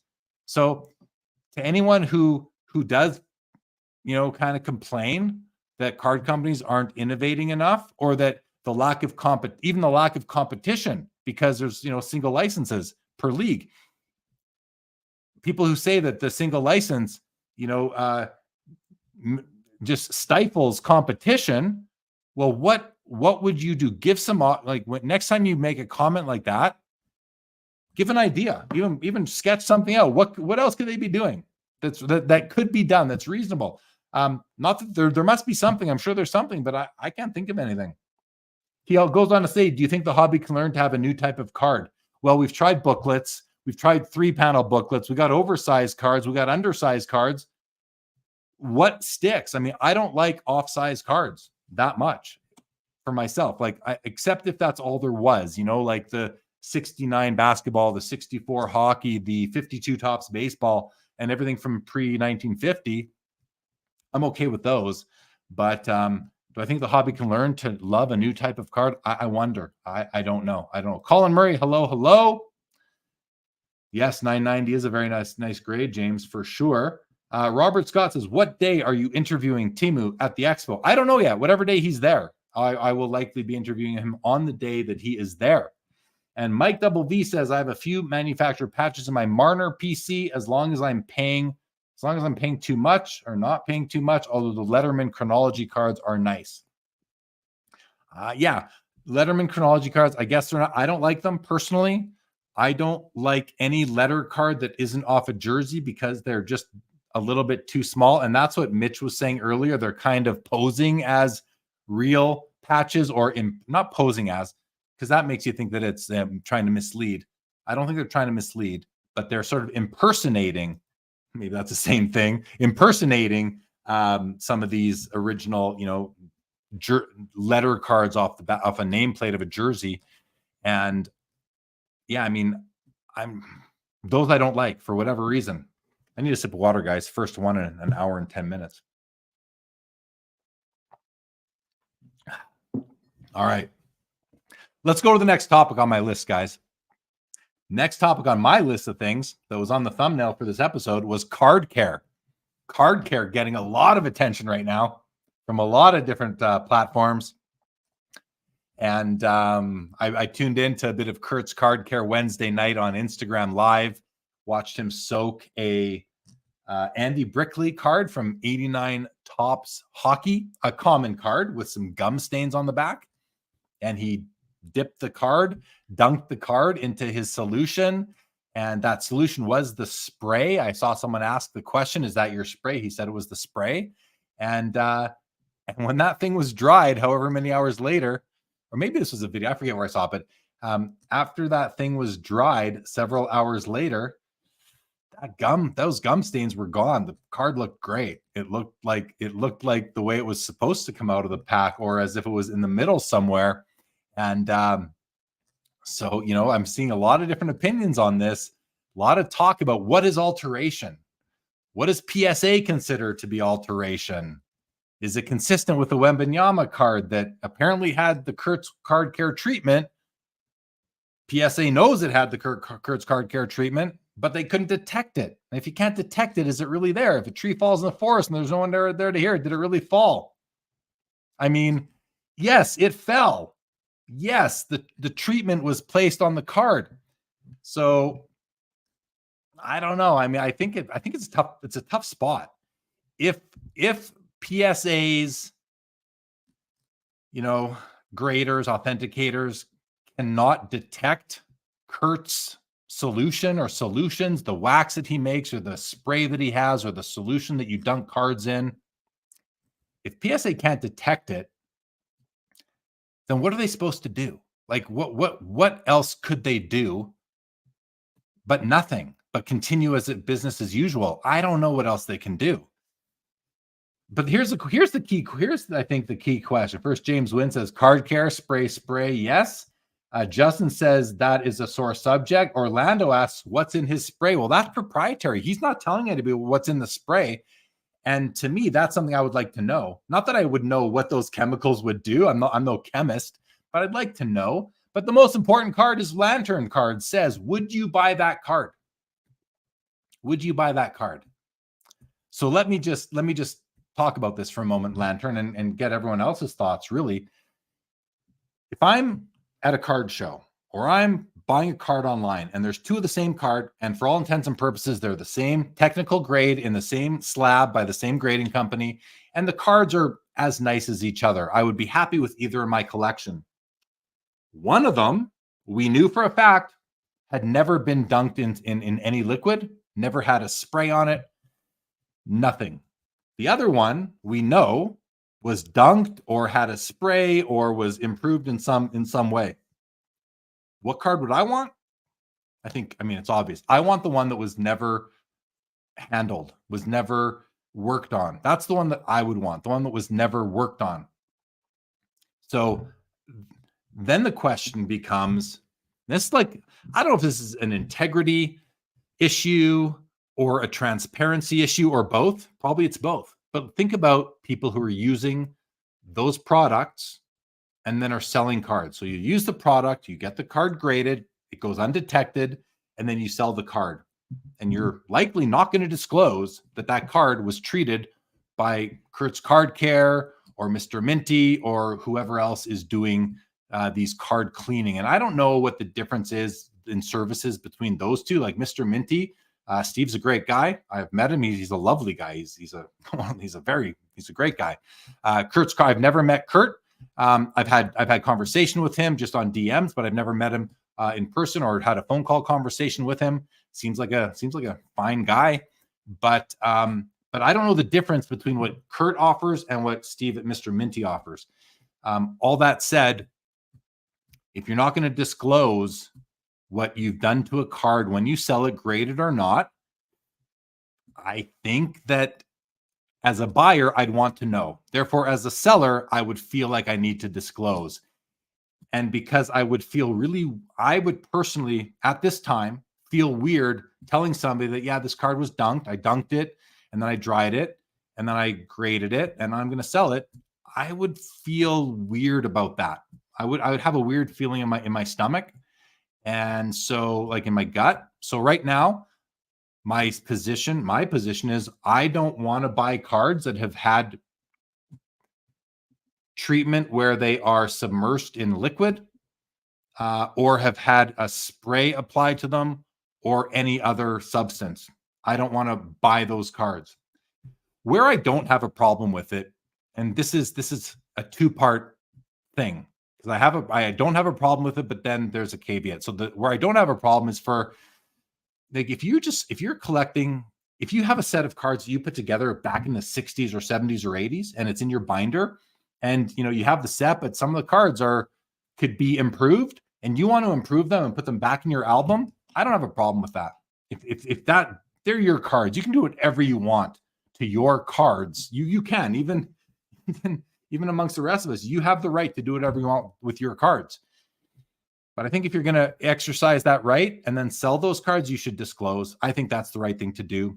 I think that's what I would do. I've never had cards been treated or cared. So that's what I did one time have Mr. Minty clean a card for me. No submersion, just prep it for grading. Did that one time, and it didn't get me any better of a grade than I thought I would get. So it was a I won't say it was a waste of money, but it didn't necessarily provide a result to me. In any event, if you have that binder from when you were a kid and you want to improve those cards, care for them, do it yourself, have a hobby, learn how to make cards look better, I don't really have a problem with that. The caveat to that, though, which I alluded to earlier, is what happens if and when those cards get sold by your estate. Will it be disclosed at that point? Probably not. But right now, in the hobby, the majority of people are against these sorts of things for cards that they want to buy, and they just, they also make arguments that it's devaluing other cards because now the populations are increasing of those higher graded cards. I hear that argument, but that doesn't move me at all. That argument does not move me at all. First of all, I think population control, to the extent that it is happening at grading companies, and I say to the extent because it might not be happening at all, or it might be happening from 0 to 100 there, will help cover that off for people in one instance. And the other is that don't buy a card thinking that the population is finished, that there's going to be no more cards added to it. And now we know that more cards will come out with higher grades because people are using these services and these products, and more people are using them, and eventually they might be the majority. And then what? Well, that's like a big change in the overall hobby. So, okay, I've said a lot. I'm now going to go to your guys' comments. That started with, would you buy that card, said Lantern. I'm sure I have cards in my collection that have been treated because I have so many cards in my collection, vintage, old. I'm sure I have graded cards. Most of my vintage graded cards are PSA, all but one, I think, are in PSA slabs. I mean, how many of those have been trimmed? Certainly more than zero. No doubt. I have no doubt in my mind that I have trimmed cards in my collection that went undetected by PSA. I have no doubt about that. The question is how many? I don't know. I don't know how many, but I definitely have them.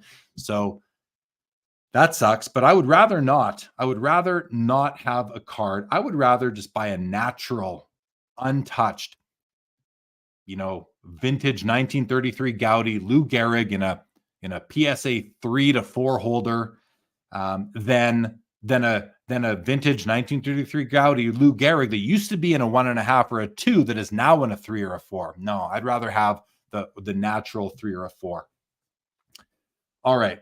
Merchant says there is a line between care and alteration or refurbishing. Hard to describe the line, but you know it when you've crossed it. I agree. I think I don't know that I consider cleaning a card to be alteration. I don't even know if I consider dunking a card in Kurt's solution, cleaning it, drying it to be alteration. Refurbishing, I think, is a better word for that. Cleaning it is a better word for that. Where do you draw the line? Stuke says, where do you draw the line? We always used to rub the gum off the front of cards with socks or nylons. Yeah, I mean, I don't really have an issue. I used to do that too as a kid. In the early 90s, I used to do that. You just rub off the gum stain. That was no big deal. Nobody cared. It was expected that you did that. Now people are either staunchly for it or against it, as is what I'm seeing. Robert Scott says the concern is stains coming back years later after it was holdered. Yeah, that right there, Robert Scott. That's a huge concern, legitimate concern, and one of the reasons why I'd rather buy the untreated card, because I don't know what's going to happen in the future. Mookie says the card is now hobby infamous, in addition to being a great card. I think it's probably more valuable after the controversy. I think he's talking about the Wembanyama. Could be. LGC says PSA should employ sniffer dogs. That might be the best idea right there, LGC. Literally, that might be the idea. That might be how they do it. I don't know. Sniffer dogs. I didn't think of that, but that might be the way they get her done. Mark Santucci would take the dry one. I would too. Benny Cromwell, hello. Mitch says Kurt would be a great guest of SCL. Well, don't hold your breath, guys. It might be coming. It might be. I'm working on it. Rubber Side Down says, I like the idea of graded cards getting 10s because they came from the factory at 10, but I don't think super negatively about cleaning. Fair. I think that's fair. Colin says, if you get caught, you go to Hobby Hell. Simple. No doubt about that. Travis Trail, what's going on? Welcome to the show, Travis. 90 says, I'm a chemist and I wouldn't buy a card that was dipped in any chemical. Time will show us what happens to those cards. Well, there you go. 90s as a chemist. And if 90s as a chemist wouldn't buy those, then, I wouldn't want to buy them either. Justin says, this is insane. I'm on the this is ridiculous team. Fair enough, Justin. Rob says it's kind of like buying a car. One has been in an accident. The other has never been. Of course, you know which one you would buy. Yeah, that of course. Exactly. Justin says, I don't want these people messing with my cards. Fair. PSA needs to be alert. Yes. Colin says, pressed out wrinkles show their face eventually. That's a tough one, right? Jake's Toe says, wiping off is one thing, but spraying and rubbing wrinkles out is altering. Rubbing wrinkles out is altering, is what this comment says. And I wonder about that. You're altering the wrinkle, but the altering actually happened when the wrinkle was put there. That altered the card. So now you're just reversing the first instance of the alteration. It wasn't a deliberate alteration, likely. Likely it wasn't a deliberate alteration when it was an innocent alteration when the crease or creases were put there, but that altered the card. Now you're trying to reverse that in that first instance of alteration with a second instance of alteration. I don't know, just something to think about. Sean says, I think we are not far away from people using the card care product, having it graded and telling that to people they are selling it to and being accepted by the masses. Yeah, that might be the case. So what I see happening and what I think I'm going to do, well, no, I can't do it unless I can't do it. What I was going to say there was what I'm going to do when I'm set up at a card show and I've got cards in my showcase. I'm going to say, oh, by the way, this card has never been cleaned, or it's never been soaked, or subject to any card care products. And then I said, well, you heard me just say it a minute ago, oh, I can't say that. Well, I can only say that if I've owned that card since it came out of the pack. Otherwise, I do not know definitively that card did not get treated, or I bought it from the person that I know owned that card since it came out of the pack. How can we, as card hobbyists, set up as a vendor at a show or list a card anywhere on the World Wide Web and say that this card has never been treated unless you pulled that card yourself or you know who pulled it? It's hard to do. I can't put out my 1982 I can't put out my 82 Cal Ripken Jr. I can't put that out in a showcase and say never touched by Kurt's Card Care or Mr. Minty or anybody, or never had card care products applied to it. You can't say that unless you know for a fact that hasn't happened. So anyway, thanks, Sean. That got me talking on a bit of a tangent there. Stuke says disclosure is a key notation when or if you sell those cards. I think that no matter what you do, if you are going to impact the condition of a card by altering, restoring it, refurbishing it, cleaning it, as long as you tell what you've done, I think that's okay. As long as you also believe that the person you sell it to is going to tell that down the road as well. But how do you do that? You really can't. So it's a slippery slope here, guys. It's a slippery slope. But I think it's something that is becoming more and more accepted by more and more people in the hobby.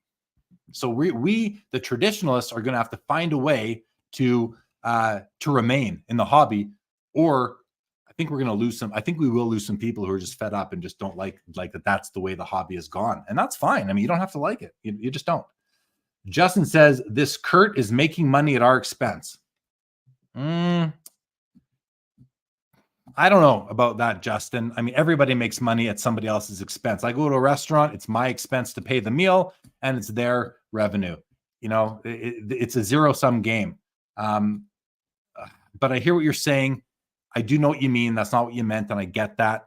But, you know, it's like, at the end of the day, there's no written rules to this. These are just norms and social mores that are in our hobby. But there's no written rule on any of this. The only rule is you own it. You can do whatever you want to it. Bob Boozle says, next tag project, develop affordable tool for collectors to detect Kurt's Card Lube. I think that would be a good seller, right? That might sell as much as Kurt's Card Care sells. Decoy says, I believe it was Nat or someone at PSA who said the difference between alteration and restoration is if the graders can detect it. I mean, that's just that I don't think Nat would say that. Nat's too smart to say something that doesn't make sense like that. That just doesn't make sense. That's complete BS. And if Nat said that, I just can't I can't believe he would say that. That's a smart guy. He's not making a dumb comment like that. Decoy goes on to say, my personal line is if it's not a natural chemical or process, maybe Kurt needs to drink his solution to prove he needs to drink it to prove that it's not like toxic or something. That's a good one, Decoy. That's a real good one. Ray says, yeah, who knows if 5 or 6 years down the road, whatever solution or rub was put on the card doesn't start flaking off or peeling inside of a PSA slab or other graded card. Yeah, for sure. 86 says water is a chemical, hydrogen and oxygen. Fair enough. Lantern says, I believe it was your episode with Orlando. That'd be Joe Orlando, where sorry, maybe that was Orlando, A Collector's Dream, where a card was dunked and physically altered the card, making the back of the card white, almost bleaching the card. That is a no-no. Yeah, bleached cards to me are the worst. I do not want a bleached card as well. Daniel says ignorance is bliss sometimes. And I think I'm certainly have ignorance towards the cards in my collection that have definitely been altered. And I know there are some. I've had some altered that I know were altered because I got calls on it saying your card is altered. You know, what are you going to do? Well, I send it back to PSA and took advantage of the guarantee. Decoy says naturally occurring. Don't be doubt. What are you talking about there, Decoy? Naturally occurring. Doesn't matter. Professor says, will you start asking when buying a card if it was treated? I mean, maybe. I think you're going to see more people asking that exact question. Was this one treated? Yeah. Will I ask that? Yeah, probably will. Professor, I will probably ask that question. I will ask that question. And I have a decent lie detector sense, sort of. I mean, it's probably not the best one out there, but I might be able to sense it if someone's lying to me. So we'll see. We'll see. Lantern says, that being said, I definitely have used a microfiber to wipe and clean a card. I mean, in the video I just saw, Alex Gimo, who was the host of the Golden Touch series on Netflix, and is a hobby. She does media in the hobby. Lovely person, Alex. I met her in person. She's a wonderful girl. She just did a piece with Nat at the PSA office where they went through a grading process, and they're in the grading room with a grader. And in that video, you can clearly see the grader. He's handling the card. He's got his fingers all over the card, first of all, which I thought was a little surprising that they would show somebody. Trying to find a raw card here. I don't really have one, but just like the hands were all over the card. In any event, he also had a microfiber and repeatedly at different stages used the microfiber on the card while he was grading it. So microfibers are obviously okay at PSA. They use them themselves, maybe to wipe off their own fingerprints as they're assaulting the card, which is what that kind of. I don't like that. I don't like when breakers put their fingers on the front of a card. You touch the edges. The edges are there for a reason, in my opinion. But then again, maybe when the oils in your fingers touch the edges of a card, now you're touching actual card stock. Maybe that's worse than touching the surface. So maybe those guys know something that I don't. In any event, I think microfibers are definitely okay in the hobby. Bob Boozle likes that word, treated. Lots of questions and thoughts on the topic for sure, Mike Double V, and that's not going to end ever, I don't think. Gareth says, what are those cases in the background? And may I ask, where did you get them? If you're talking about these two, yes, those are cases that I got at the Toronto Expo from Pather Plastic, I believe they're called. Mike Double V says, how does this parallel to the coin industry where some forms of restoration are acceptable? Well, that's where everybody goes. Everybody looks to what is acceptable in coins and stamps and comics, especially, and magazines for that matter. And cards are just their own beast, Cards are their own beast. We have our own sets of rules and unwritten rules, of course, but they're our own set. Travis Trail, I'd like to live in a world where everything is disclosed. I don't think cleaning is altering, but as long as people in the hobby continue to try to crucify people who clean, it won't happen. Yeah, that's right. There's lots of crucifying going on in our hobby. Mike says, can you see the difference between a treated and non-treated card? How will it look today versus 20 years? That's the risk. What happens 20 years down the road? Justin says, Kurt doesn't have any respect for collectors. I don't know about that, Justin. I mean, listen, I know you don't like him and what he's doing. That's obvious by your comments. And hey, you're entitled. But I've watched some of his stuff. He seems to care. He seems to care about people in the hobby. But that's just, he just has a different. He and his customers and people who use his products just have a different view on this. So try to not buy those cards. I almost look at it as if that's a different hobby. I know, if you can. Dan says, long-term vintage collectors don't accept any cleaning beyond microfiber removal of wax, gum, or dust. This will never change. Yeah, I mean, that's pretty much where I stand is I think I'd be okay with a microfiber removing some wax stain off a vintage card, I'm okay with that. I mean, that's something that we were doing back in the 90s, in the 80s and 90s. That hasn't changed. So yeah, I think you're right about that, Dan. I pretty much, I think I agree with that, but I don't agree with this will never change. That I don't agree with, because maybe it will never change during your lifetime, Dan, and my lifetime, but 50 years down the road, it could easily change. Mitch says, I think if it becomes unknowable if the cards are treated, vintage cards probably go the way of comic books in terms of how we look at restoration. In 10 years, cleaning will be offered by graders. Yeah, I mean, could be the case, especially if it's undetectable. That's the point. That's the key part of Mitch's comment here, in my opinion.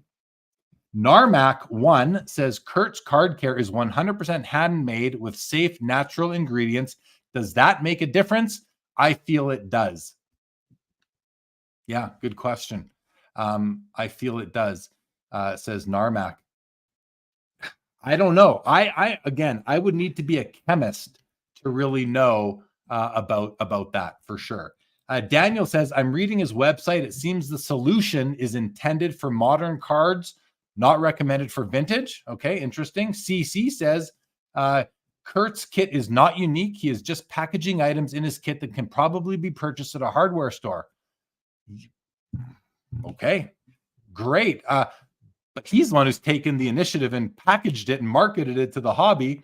He just hasn't told us what it is. But if someone wants to go on a taste test and find out, you can probably make it yourself and maybe not pay his margin, which, save you a few bucks. Yankees fan says, if I bought one I didn't know was soaked or sprayed, I would be fine. However, if I then sold it and a few years later, the person who bought it had something show up on it, then I would feel bad. Yeah, really fair comment right there. I think, Yankees fan, I would too. I would feel bad too. Eric says, I don't want any liquid next to my cards. That's why I keep my beers across the room. Smart man right there.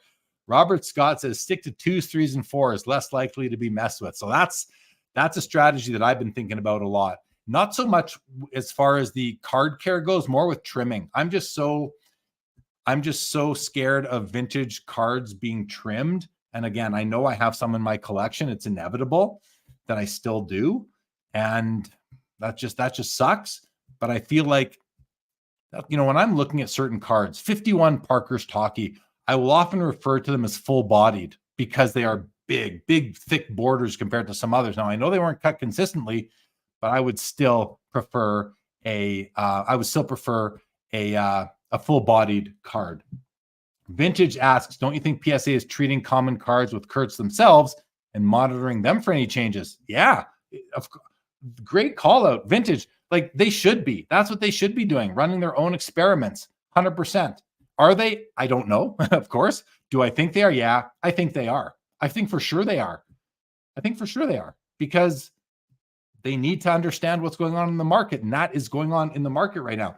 Jake's toe asks, would Tag pick up a treated card? I don't know, Jake. I'm not involved in the day-to-day at Tag. I haven't even been to the Tag office in over a year, so it's really hard for me to answer a question. But if you want to, go to taggrading.com and put that question into the chat bot on that site, and JC, I think JC is still the guy who responds to those messages. He might be able to get you, Tag's answer on that. I just don't know the answer to that. Professor says, will the National allow us to bring in our sniffer dogs to the show? Good one. Triple V says SGC wipes them down too.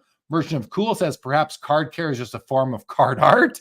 Well, yeah, maybe sort of, but Stale Prod says restoring should be frowned upon. Cleaning is fine. There's another way to look at it. Professor says there has been some discussion that at least 20,000 clean cards a month go to PSA. Should PSA have people sign a disclaimer that they did not use card spray? No, I mean, what's going to come of that? I hear you, Professor, but I don't see that happening. Triple V says card drama like this only solidifies my adoration of cards with minor flaws and natural aging. Me too, Triple V. I like my cards to look their age, and this is one of the reasons. There's a card selling tomorrow night on PWCC's weekly auction that I am like salivating over right now. And it's got all sorts of tobacco stains on the back. And if I were to buy that card, would I want those stains removed? Absolutely not. I would be proud of those stains. Those stains add to the card. They do not take away from it for me. Those are a sign of where those are the remnants of a tobacco leaf, wedged up against that card in the bag, or the oils from the tobacco seeping through the cigarette and touching that card. That's what I want on my card. I want my card to show where it's been and tell the story. Don't clean up that card. I want it as is. Exactly. I'm so with you, Triple V. I love natural aging and minor flaws on my vintage cards. Daniel says, I was reading Mr. Minty's solution, not Kurt's. Okay, thank you, Daniel. David Marone says, Mr. Minty is great. Mark Santucci says, who is Kurt? Terry Fortune says, is Tag coming to the Edmonton show? I believe so. I'm actually not 100% certain yet, Terry, but I think they are. I expect Tag to be coming, but I haven't confirmed that with my friends at Tag yet. Daniel says, paintings get restored all the time and they are still worth millions. I think the majority of people just want their collectibles to look as mint as possible. Yes, that makes sense to me, that people want their collectibles to look as mint as possible. But as I just said 2 minutes ago, I don't want my collectibles to look as mint as possible, actually. No, I don't. So I got to kind of take back my initial response. I think I think a lot of people do. That goes without saying. So Bob Boozle, Bob Boozle's comment is exactly right in response to the professor's suggestion that PSA have people sign a box or click in the box or at least a disclaimer that they did not use card spray. Bob Boozle says people lie. Exactly. I just don't see that working. And Ladies Man says, it's been a minute. Good to see the show is still doing well. We'll all be at the Expo. Good stuff, Ladies Man. We will see you at the Expo. All right, got to the bottom of the comments on the card care topic. I don't really have anything more on that right now, but we'll definitely watch the comments here. Kendall says, do you see a world where manufacturers engage collectors more than just redemptions? Would love to see a base set builder program with bonus redemption. I think that's what Upper Deck does on the EPAC platform, Kendall. So I don't know if any other card company has something like what Upper Deck does with their EPAC platform, which has been wildly successful for them. But they do something like that. So check that out, and you'll see, I think it's happening, which means that other companies are likely aware of it. But are they doing it? I don't know. Dr. Copernicus. Oh, sorry, right here. Don't you think this was inevitable due to the obsession with grading? Furthermore, what's the prediction for the next doctoring technique? Yeah. To Dr. Copernicus's comment here, yes, that was inevitable, just like trimming was inevitable. As soon as card collectors cared about condition, trimming became a thing.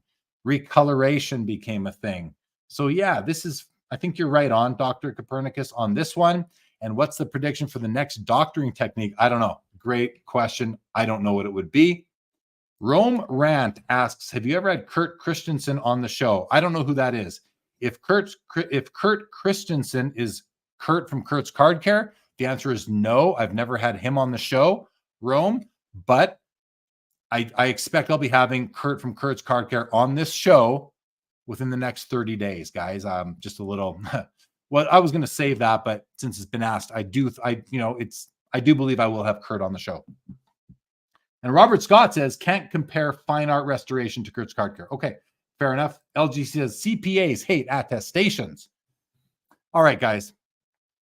The other topics I had, there was two other ones that I put out there. One was the Shohei issue. The other was Bedard Mania.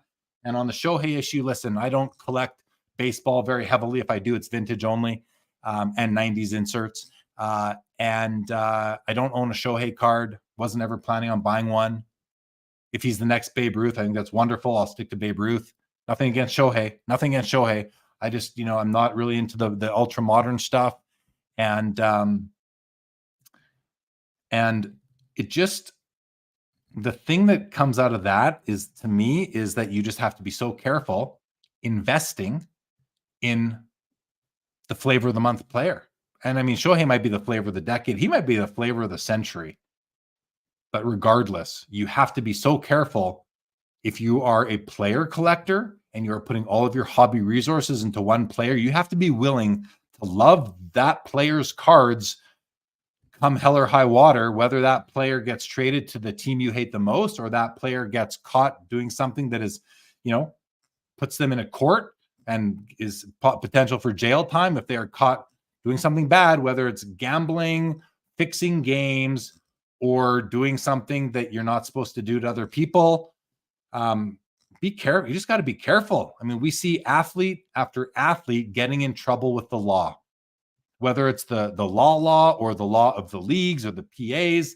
It's happening over and over again. So you got to be so careful buying any of these players, any modern day player. You have to be careful. And I think a lot of people go with older cards because of that. Ladies Man points out the Wander Franco mess. Exactly. Ja Morant has gotten into trouble. Kobe Bryant got into trouble back in the day, you guys. Big trouble. Big trouble. I mean, these players get into trouble a lot. And or you're what's his face that just retired out of the blue, the Dallas Cowboys quarterback who just retired out of the blue not too long ago. Can't think of his name right. It's just names escaping me. But like these things happen. The worst is you live in a city, you're that team is your favorite team, and you collect your favorite player on your favorite team, and then they get traded. I mean, that's the worst. Or they don't sign. They're not willing to sign there again. So they sign as a free agent somewhere else. Like that's the absolute worst thing that can happen to a player collector. But especially if you are a investor, be careful. Be careful with any modern day player. They could do something stupid. And a lot of them do stupid things. These are young people. Keep in mind, these are young kids. A lot of them are kids. I don't know where, 18 to 25-year-olds and even older, they do stupid things. All right. Daniel A, back to the last topic, says, so Jeremy, with all these new lotions and potions coming out, would you think that the older graded card slabs have less chance of this new form of restoration? I do. I certainly think that the older the slab, the less likely it is that those cards were treated. Trimming is another story. Trimming's been around forever, so I don't think it applies to trimming, but to elixirs, yes, I think that is correct, Daniel. That's my position for sure. Travis Trail says, I think the likelihood that Ohtani is a degenerate gambler is near zero. He just doesn't fit the profile, and his contract isn't one that a gambling addict would make. Maybe he's not. Decoy says, they're all humans and very capable of being just as stupid as anyone else. Yes, they are. Bob Boozle says, I wish Mormons were better at sports. Ladies Man says, you mentioned you have some vintage baseball without going into fine detail. Any Ted Williams you would be selling at the show?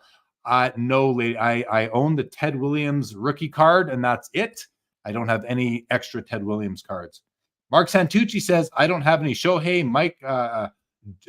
Judge, Trout, Gretzky, and Mario Lemieux, but I do have a lot of cards. And that's you collect what you like, Mark. Robert Scott, why I only buy cards of deceased players. They can't do stupid things. Jake's Toe says not only stupid things, but injuries could kill their value. Injuries as well, of course, Jake. Thanks for pointing that one out. 86 says I'm 40 and still doing stupid things. Hey, nice to maintain your youthful outlook, your youthful attitude. And Dave Marone says I'm fine with cleaning, but wax and polish, maybe not. Romo, thank you, Sean. Yeah, Tony Romo. No, not Romo. Wasn't Romo. It was someone after that, a quarterback, a big name quarterback, just like 2 years ago, retired out of just totally randomly retired. Who was it, guys?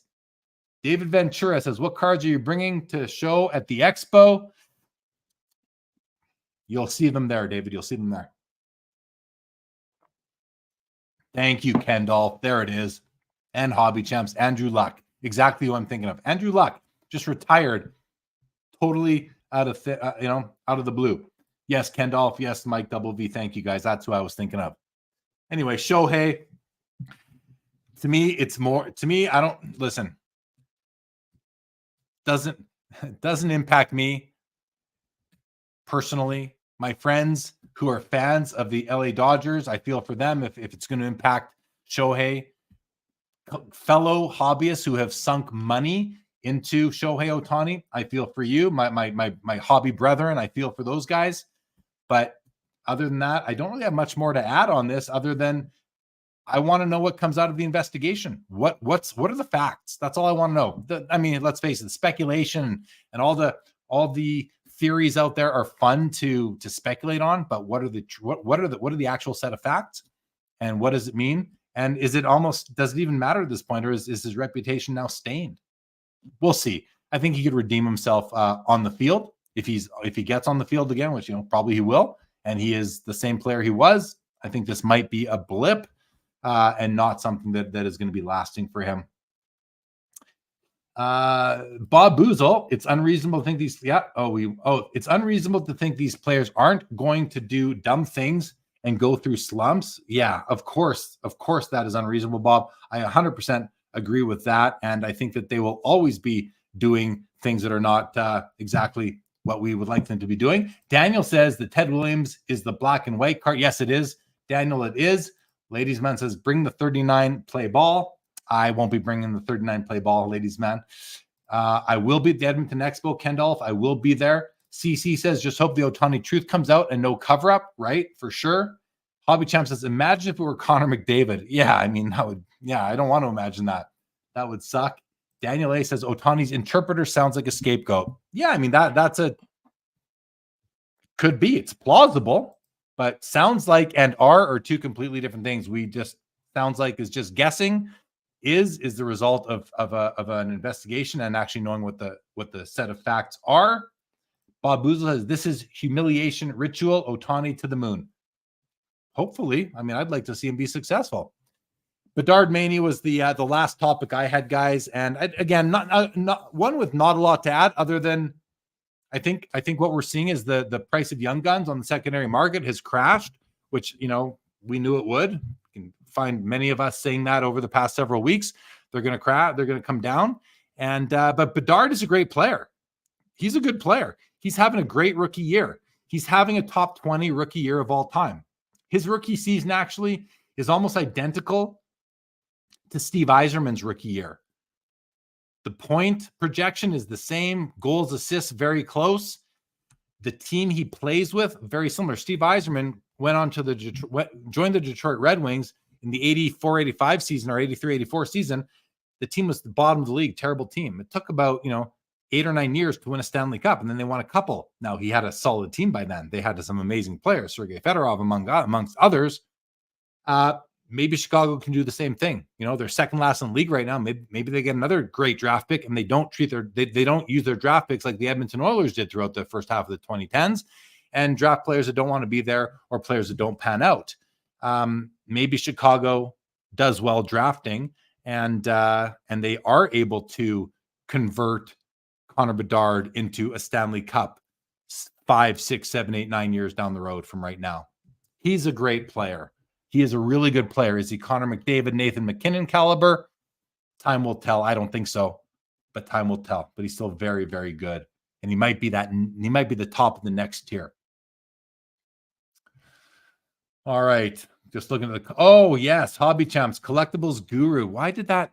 Oh, that is my last one. Yes, Collectibles Guru. For those of you that don't know, and I don't follow him, I'm not very active on X, but for those of you that do, the Collectibles Guru is an account on Twitter and X by a guy who calls himself Eric Whiteback, but I understand from what I've seen, his name is actually Ben Haynes or something like that. So he goes by a pseudonym online, built up his Instagram account to like 150,000 followers by using other people's content and sharing it to his following and doing giveaways to grow his following. And now he just sold it to, I forget the name of the group that bought it, but like there's this F Jerry account that I think is involved that bought it, and they bought it to have reach. Now I have a theory on what's going on here. Here's my theory, because there have been some hints dropped along the way. I think that whoever bought that is in bed with Darren Ravel, and that Darren Ravel, this is I might be way off here, but I think Darren Ravel and his group are going to take over that account, and I think that Darren Ravel is about to become the hobby's most notable, most experienced, most legitimate journalist. I think that's what's about to happen. I think that's who's behind the purchase of the Collectible Guru. I don't think they care who had that account. I think they just wanted the followers. And I think some of those followers are going to leave right away. And then, but I think, for everyone they lose, they'll gain 2 more. I think Darren Ravel is the right guy to be the journalist of the hobby because he passionately cares about sports cards. Hopefully he does it with complete integrity. I don't know Darren personally. I met him at the National last year. I hope he does it with complete integrity. I would expect him to do it with complete integrity, without bias. And if so, I think he's the best man for the job. And that's what I think happened. But Collectible Guru sold his Twitter account for an undisclosed sum. And listen, it's a dog-eat-dog world out there. He's allowed to do that, I suppose. So I don't have an issue with it from a legal standpoint, or even from it's all transparent. He's told everybody he sold it. We know who bought it, and I think we're going to find out in the next few weeks what the plans are for that account. And my suspicion is that Darren Ravel is involved, and I think that's probably a good thing that it's Darren Ravel and not some people who just want to cash in on the hobby. If it is people who just want to cash in, then I'll unfollow. I've never followed that account, but several people I follow reshare. But if Darren is behind it, I will follow that account. All right. Let's see what you guys are saying. I'm going to try and skip by a bunch of these comments that aren't about that. Hobby Champ says the irony is that F. Jerry is known for stealing content for their gain. It's media, right? It's media. How many hobby content creators just talk about other content? I mean, it happens all the time. Jeff says Eiserman had 87 points in his rookie. Yes, Bedard is on pace. Bedard, oh yeah, he probably won't get. You're right. I was extrapolating this for a full season. You're right, Jeff. Like on a if you were to prorate his points, he's on pace for that exact point total. You're right. Hobby Champ says Darren doesn't even love cards. I've seen him badmouth cards in the hobby on a few occasions. Well, that's fine, but he's in the sports card and memorabilia hobby. He does have cards. He does tickets. He does photos. Hopefully he, doesn't badmouth them. If he's going to report on them, hopefully he doesn't badmouth them. And he was, but anyway, listen, I don't know. We'll see. If he doesn't love cards, then maybe he's not the man for the job. Sean Red says Bedard is under a point per game. Team Solani was 1.57 points per game as a rookie. Yes, he was. I was at every home game that year. Loved it. And the professor says in a podcast interview, Darren Ravel said he is going to be making a major announcement mid-April. So you are on track. Right. I heard that. So that's part of my theory, Professor. Daniel says Bedard is so impressive. He is literally playing with nobody. Yeah, he's not on a great team right now. All right, guys. Listen, we've got about 2.5 minutes until we're going to start. We're going to start after hours with Joe Perreault. So we're going to end the stream, which is tough to do with 163 people in the room right now. We got about 120 on YouTube. We got about 45 on X right now watching. So I want to thank you all for joining this episode of Just Me here on Sports Cards Live. We're going to try and do these once a quarter. I think we're 3 months since the last one. And but I'm going to come back here. Literally, I'm going to just take a break for about 5 minutes, and we're going to come back on After Hours in a few minutes. So we're going to end this right now. And thank you, Yankees fan. Appreciate that. Thank you, 86. Yeah, times fly when it's just Jeremy. Thank you. Thank you, Hobby Champs. Appreciate that. Professor says Darren certainly breaks the news and seems to have contacts in the lobby. Yes, he does. Thank you, Mark. I appreciate the 5 out of 5 stars on the show. All right, guys. This episode is over, but I'll be back here literally in a few minutes. Thank you, Barry Moss. Says, please hit the like button, guys. And if you're not subscribed to the channel, please do so. The podcast, I greatly appreciate it. This one is over. Thanks, Daniel. Thank you, Stukes, guys. Appreciate it. I'm going to try and sign off. You guys keep on saying nice things. Thank you, Rob. Appreciate that. Dan, thank you so much, sir. Robert Scott, thank you. Guys, the next show is going to be fun too. So check it out. Join me and Joe Perreault. We're going live in about 5 minutes. I'll see you guys over there. This episode of Sports Cards Live, as I'm slobbering here, is over.